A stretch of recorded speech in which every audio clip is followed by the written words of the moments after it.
প্রিয় BA first সেমিস্টারের ছাত্রছাত্রীরা, তোমরা যারা নতুন সিলেবাসে সিসিএফ 2022 নতুন সিলেবাসে ভর্তি হয়েছো, তোমরা আর কিছুদিনের মধ্যে পরীক্ষা দিতে চলেছো।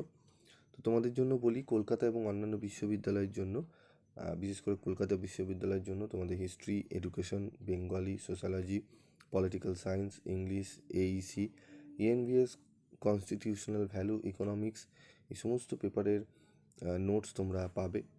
বিগত 5 থেকে 6 বছর ধরে তোমাদের কিন্তু ইউটিউবে অনলাইনের মাধ্যমে তোমাদের যে সাজেশনগুলো দেওয়া হয়, নোটসগুলো দেওয়া হয়, সেখান থেকে কিন্তু 90 থেকে 95% পর্যন্ত প্রশ্ন কমন আসে। এডুকেশনে তো 100% প্রশ্ন বিগত কয়েক বছরে কমন এসছে। তো 100% কমনযোগ্য সাজেশন তোমরা যদি নিতে চাও, অল পেপার পিডিএফ নোটস তোমরা অ্যাভেলেবেল পাবে।